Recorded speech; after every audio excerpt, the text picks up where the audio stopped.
The engine block from this car won the World Championship in 1983, right. Amazing.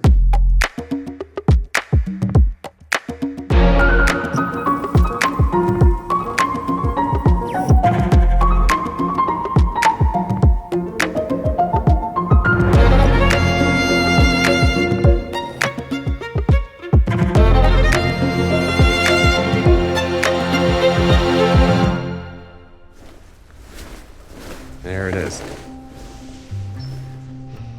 The 2002, the first ultimate driving machine, not just an ultimate True driving enough. machine. I look at it and I just think you could get off and drive that home in a heartbeat, a car like that.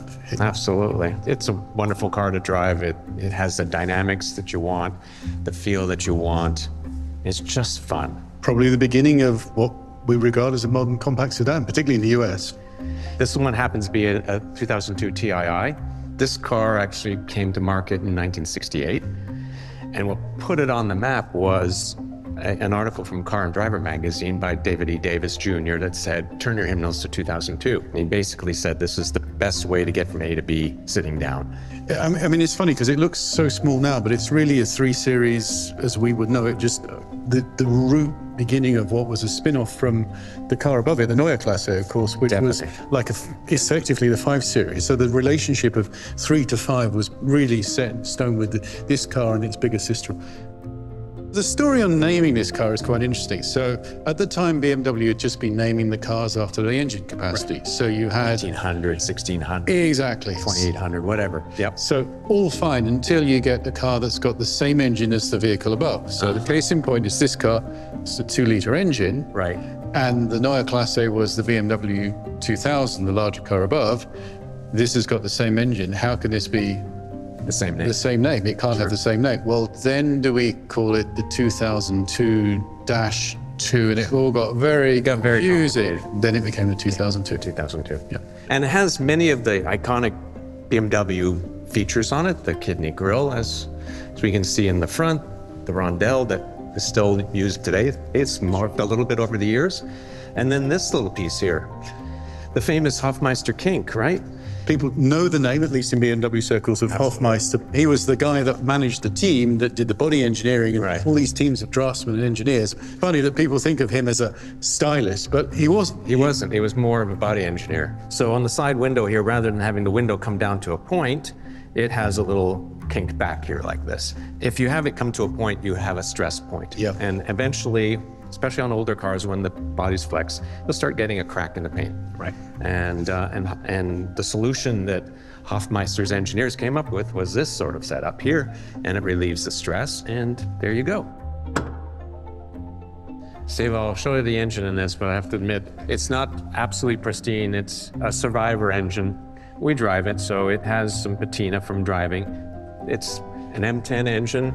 The basis for many of our cars for a long, long time. Well, the coolest thing about this engine is how long it lasted for, which I think was in the region of over 25 years, and it won Formula One World Championship. Exactly. I mean, the engine block from this car won the World Championship in 1983. Right. Amazing, isn't it? Really? With 1,200 horsepower in qualifying mode. Yep.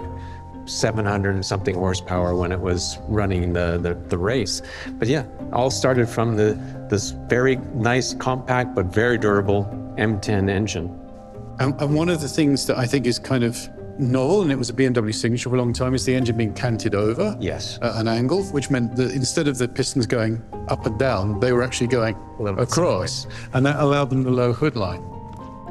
So this one has the old style push button trunk. And tons of space. And lots of space, right, exactly. And you can also lock this so that the valet can't get in there. A typical function that we had for many, many years. And the spare wheel is under or under here? The spare wheel's right underneath here, yeah, it comes up. Oh, there it is. Yep, it's all there. And it's on one side. I've never seen that before. Uh-huh. So other side is the fuel tank. Fuel tank, so it balances out for weight. Exactly. Some people ask, what's the TII stand for? And until very recently, the I meant injected. Injection, yeah. This one is injected, but why 2 I's? It's the Italian, the Turismo Internazionale. Yeah, Touring International. Yeah. Of course, it's such an Italian feeling car. International. Touring International is a great way of positioning the car, as they would say in modern branding. And then this one's injected, so it became TII. TII, yeah. Seems you've never driven one of these before. I think we need to go for a drive. Let's give it a go. Well, we'll start off slowly. Old style seatbelts.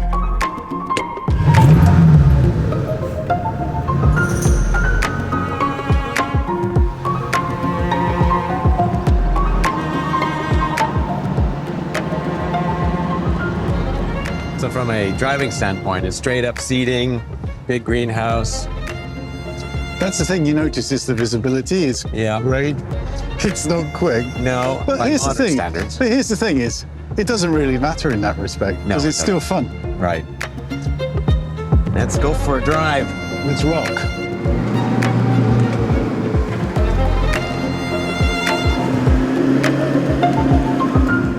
This is a very important car for our collection.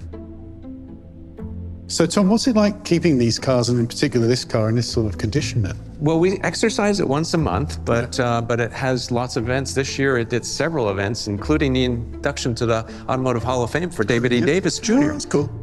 And was in the limelight for the grand opening of our headquarters at BMW North America, where it broke the ribbon. So Staff for 50 years. exactly. The design team at BMW was pretty small. When we picked it apart, it took a long time to pick apart the story. What we found was it was really quite a collaborative effort between Michelotti's work in Italy, and his solo designer, and actually BMW's staff of entirely 3 designers. They were looking for a cohesive design, whereas Michelotti was really an independent. So he kept pushing design forward and moving in different directions. Okay. And that's where we see the genesis of the design coming to form, is just different elements of different designers, but a strategy, which is to build the brand. And then when Bob Lutz came in, the design department under Paul Brock initially, then grew. And Brack's such a fantastic designer in terms of his impact on BMW.